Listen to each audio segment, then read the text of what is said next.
Good morning. Our today's topic of discussion is anti-cancer drugs.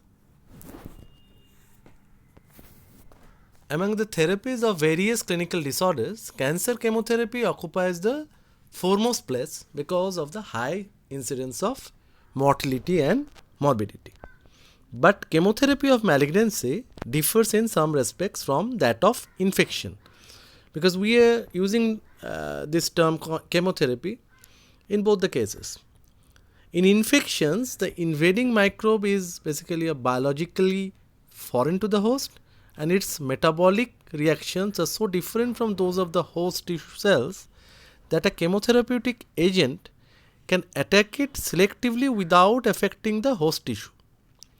No such clear-cut differences in metabolic reactions have been demonstrated between malignant and normal cells. Thus, many anti-cancer drugs lack the selectivity of the antimicrobial drugs. In infections, the body helps the antimicrobial drugs with its own defense system in the form of antibodies, phagocytosis, though antibodies have been demonstrated against certain cancer cells. Such host defense is usually lacking or ineffective. It is necessary, therefore, to use the drugs to destroy all the malignant cells. Cancer of epithelial tissue is called carcinoma.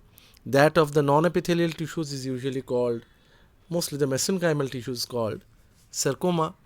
The characteristic which distinguish the cancer cells from normal tissues are usually the following: uncontrolled proliferation, dedifferentiation and loss of function, and thirdly, tissue invasiveness or metastasis. So these three are the main characteristics, which I am again repeating: uncontrolled proliferation, or which is also known as autonomous proliferation, dedifferentiation and loss of function, and lastly the tissue invasiveness or metastasis. These are three characteristic features of the cancer cells and which differentiate it from the normal cell. The normal cell proliferates through a definite cell cycle, which causes programmed DNA replication. The mechanism of cell division is essentially the same in all dividing cells. And we'll come to the different divisions and phases of these cell divisions in the later slides.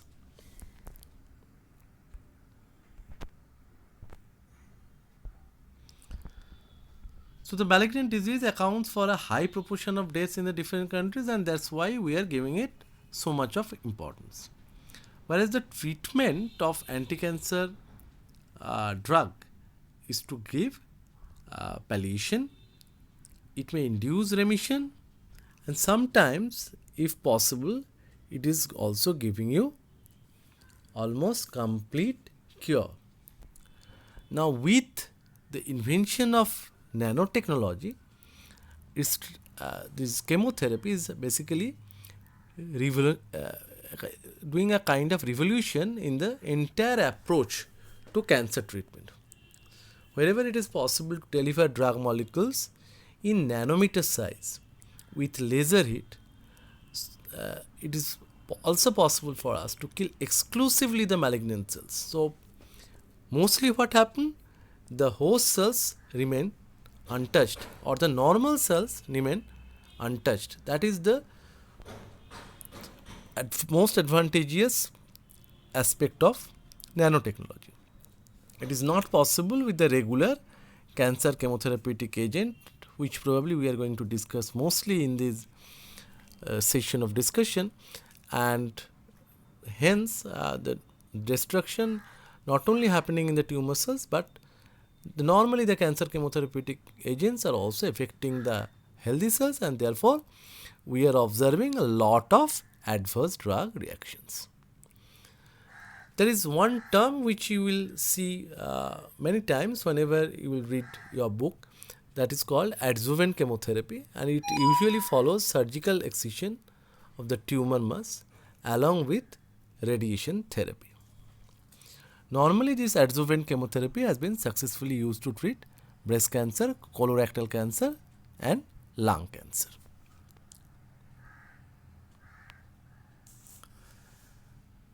Cancer occurs after normal cells have been transformed into neoplastic cells through alteration of their genetic material and abnormal expression to certain genes. So these things which I have already mentioned, and you also have to remember, with the advent of newer strategies in medical oncology, it is now possible to reach near cure state for many malignancies. The malignancies for which higher cure rates can be achieved will be shown in the following slides. So, likewise, which I said before, the neoplastic cells usually exhibit the chromosomal abnormality and loss of their differentiating properties. And these changes lead to uncontrolled cell division and may result in the invasion or metastasis of the organs, and this process, this invasion of this unaffected organ, is called metastasis. So these are the way we have approached a treatment of cancer, and the options are plenty, but even a combination or attempt with a single one is not going to be successful in all aspects. So the first one is basically the surgical approach, where if you see a lesion, you will cut that part so that the patient is not if you completely eradicate that part from the body parts, you will not see the chance of recurrence with the same kind of cells. So surgical therapy is the first method, followed by radiotherapy, which was invented secondly, but it has a lot of adverse drug reactions, and radiotherapy is not advocated in all cases. Chemotherapy, where I have already mentioned adjuvant chemotherapy, and lastly the immunotherapy and gene therapy. So what are the different approaches for the use of chemotherapy? The use of chemotherapy to treat malignancies falls under the following terms. Adjuvant chemotherapy, it is aimed at destroying the leftover cells, that is microscopic cells, that may be present after the removal of the tumor. Adjuvant chemotherapy is given to prevent a possible cancer recurrence both locally and systemically. It is aimed to prolong the disease-free survival and overall survival in patients of breast, colon, gastric and non-small cell lung cancers. Neoadjuvant chemotherapy. It is given prior to surgical removal of the tumor to shrink the cancer mass, so the surgical procedure may not be extensive. So firstly I have mentioned adjuvant chemotherapy. The second one I have mentioned neoadjuvant chemotherapy. The third one I am going to discuss is induction chemotherapy, which is given to induce a remission. It is the first treatment given for the disease. It is often the part of a standard set of treatments such as surgery followed by chemotherapy and radiation. The term is commonly used in the treatment of acute leukemia. The fourth one, which I am going to mention right now, is consolidation chemotherapy. It is given once a remission is achieved. The goal of this therapy is to sustain a remission. Consolidation therapy may also be called intensification therapy and commonly used in the treatment of acute leukemias. The fifth one is known as maintenance chemotherapy, which is given in lower doses for assisting the remission of prolongation. Remission chemotherapy is used most commonly in acute lymphocytic and promyelocytic leukemia. The sixth one is called palliative chemotherapy, which is given specifically to address symptom management without expecting to significantly reduce the cancer. The seventh term is first line chemotherapy, is the one that would most probably treat a given type of cancer, and this is also called the standard therapy. And the lastly I am mentioning the last one or the eighth one, that is second line therapy, which is given when the disease has not responded with first line chemotherapy.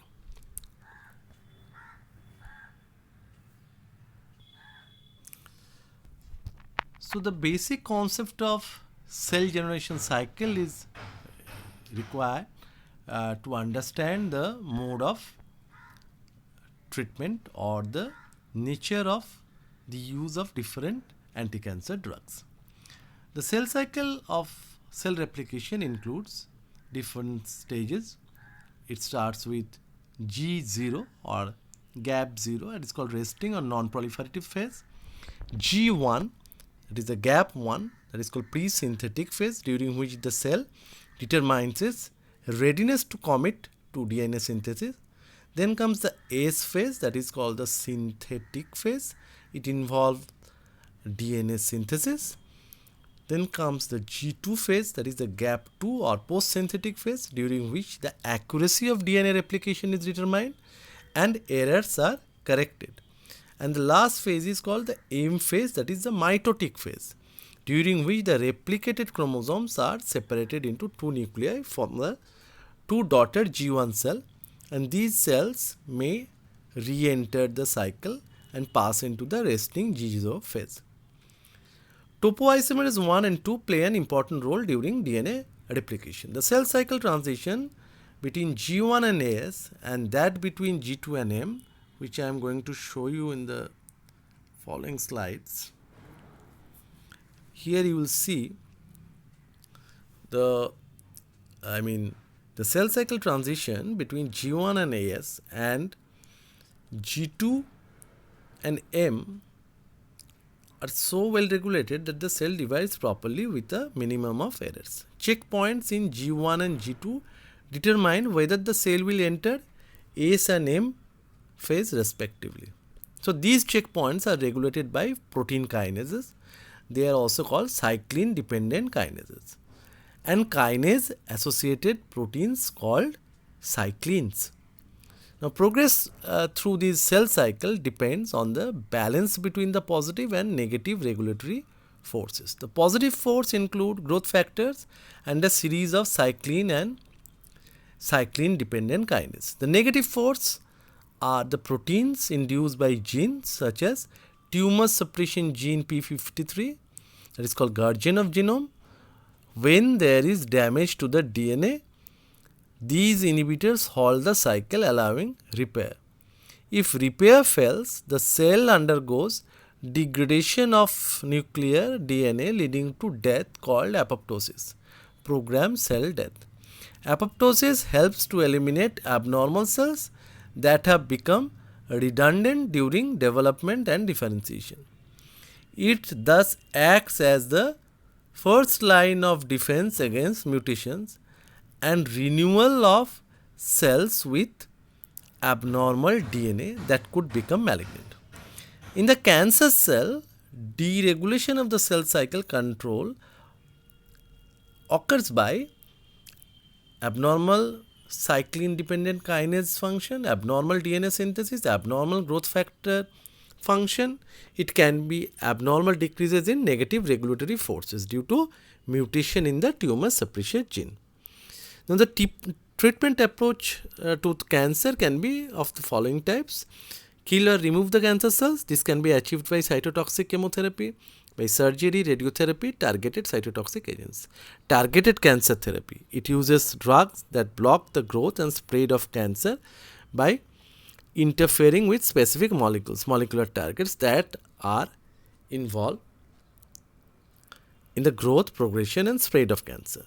Thus the targets are identified first and the drugs are designed to interact with the targets. These are often cytostatic. Two types of drugs used in targeted therapy: small molecules which can enter the cells to act on the target located within the cells; monoclonal antibodies which are relatively large and act on the targets on the cell surface. Cytotoxic chemotherapy. It can be phase specific or phase non-specific. Phase specifics are S1 phase, the antimetabolites; G1S phase, epipodophylotoxin; M phase, taxanes and the zinc alkaloids, vincristine, vinblastine, G2M phase, that is bleomycin. So these injure DNA at a specific phase of cell cycle but do not act on the resting phase. There are some drugs which are phase non-specific. So when we go back to the previous one, you will see there are some cell cycle non-specific agents. And these are alkylating agents, the anti-tumor antibodies, the platinum analogs, the doxorubicin. These can injure DNA at any phase of the cell cycle, and hence they are called phase non-specific. And even they can act on the resting phase to block the checkpoints before the cell division.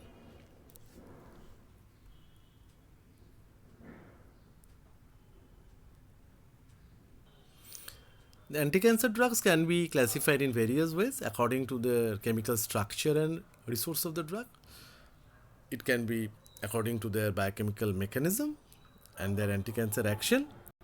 And the last one, which we have already discussed, according to the cycle or phase specificity of the drug. According to their chemical structure and resource of the drug, these can be classified as alkylating agents, the antimetabolites, the antibiotics, the plant extracts like the zinc alkaloids, the cisplatins, the hormones, and the others.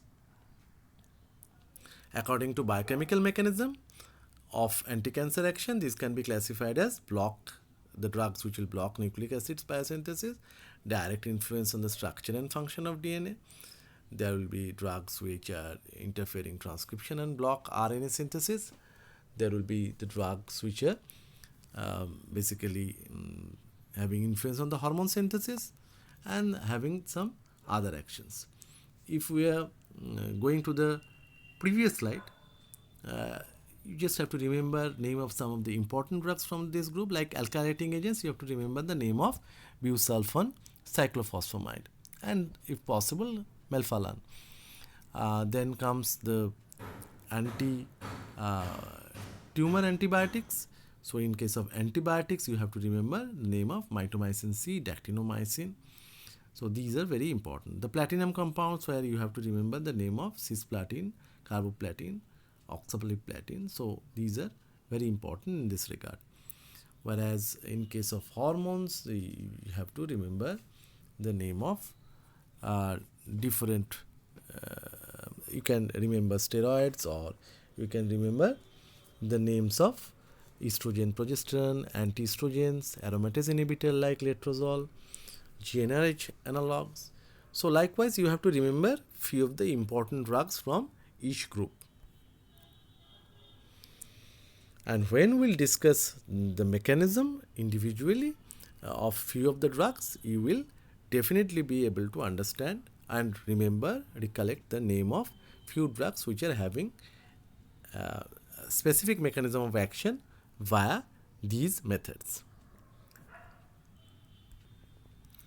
So let us try to recollect the name of few drugs which will block nucleic acid biosynthesis, and those drugs are folic acid antagonists like methotrexate, pyrimidine antagonist like fluorouracil, inhibit DNA polymerase like cytarabine, then the purine antagonists like mercaptopurine, and these, at least you have to remember the name of methotrexate and fluorouracil and mercaptopurine from these aspects.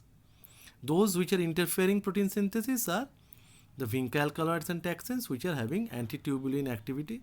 These activities are more or like the effect of colchicine. The way the colchicine is acting in gout, the zinc alkaloid is almost acting on almost in the similar manner.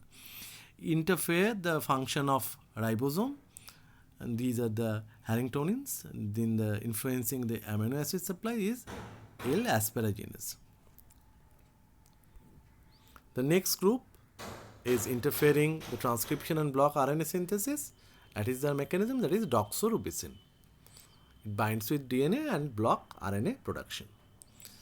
Those which are influencing the structure of function of DNA is basically the alkylating agents like cyclophosphamide, the platinum compound cisplatinum, antibiotic like bleomycin, and topoisomerase inhibitors like podophylotoxin.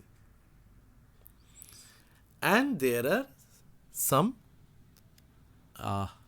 preparations which are hormonal preparations which are the drugs which bind to the hormone receptors to block the actions of the sex hormones, which results in inhibition of tumor growth.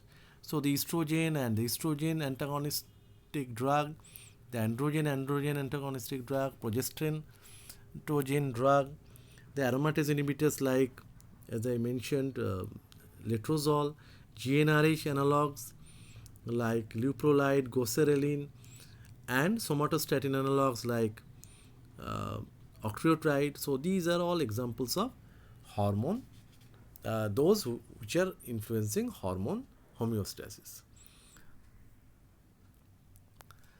Now, even these type of classification, all these drugs are probably not sufficient, and hence we have invented, or in the process of inventing anti-cancer drugs, in many times we lost our path, and in spite of that, in spite of repeated failing effort, we have invented few of the targeted cancer therapies which are probably better in comparison to the previously invented drugs, because these targeted cancer chemotherapies have minimal adverse effect on the host cells, and they have a specific action.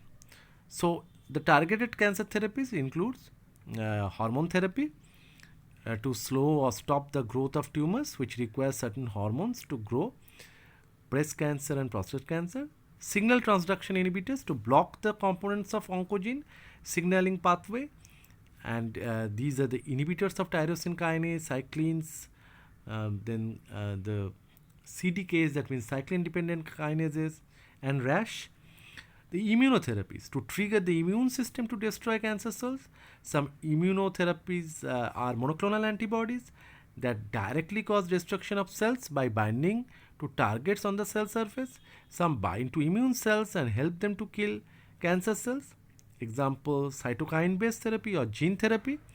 Angiogenesis inhibitors to block the growth of new blood vessels in and around the tumor and thereby preventing their oxygen and nutrient supply.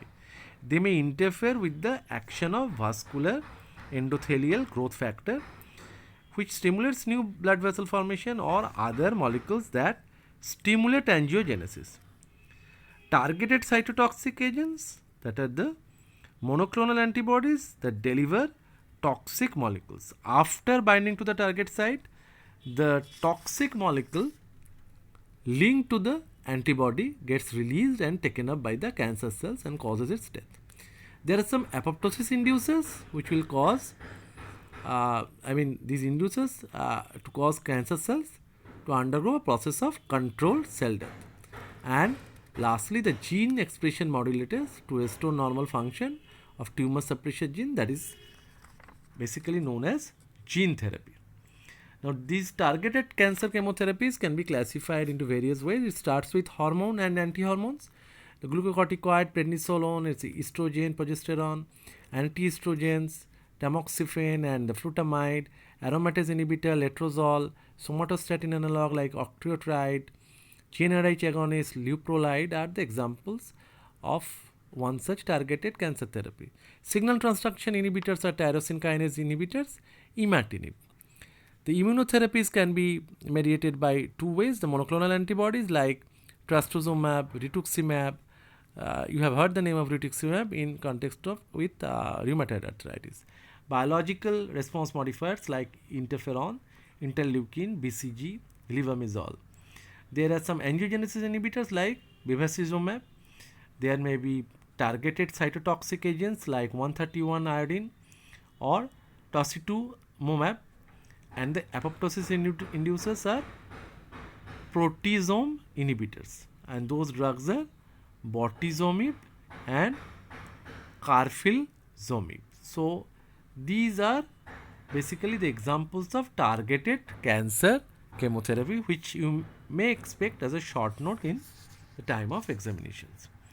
And with all these kind of drugs which I have mentioned right now in the first series of the discussion of cancer chemotherapy, you also have to remember that there are some common adverse drug reactions. These are very non-specific reactions, but you may see these or observe these reactions happening with most of the anti-cancer drugs. It starts with bone marrow and immunolympho-reticular system suppression. It may vary from drug to drug. I mean, the intensity is varying. Probably someone is more dangerous, someone is less dangerous, causing lesser propensity to have this suppression of bone marrow. But more or less, most of them are having these type of problems, causing this type of problems. Damage to the GI mucosa, therefore, it is causing ulceration, gastritis, peptic ulcer, nausea, and vomiting is the symptomatic manifestation of this. Loss of hair. So, probably many of you have seen that people who are taking chemotherapy are not having uh, bald head. That means they are losing their hair, and it is called alopecia due to the adverse drug reaction of drug. Specific organ damage, its gonads and lungs are mostly involved. So spermatogenesis may be suppressed for the time. It is maybe reversible. And it may impair wound healing. So that is another problem. If someone is having a cut injury, so the chance of healing is delayed. The growth inhibition in children, and it is most of the times it is having teratogenic action. And beside this, there is always a chance of opportunistic infection. So if a person is getting cancer chemotherapy, the chance of having herpes zoster or chicken pox or the problems like candidiasis, tinea corporis, tinea cruris, I mean dermatophyte infection is pretty higher with most of the anti-cancer drugs. So with all these, I am finishing the first part of discussion on cancer chemotherapy and anti-cancer drugs.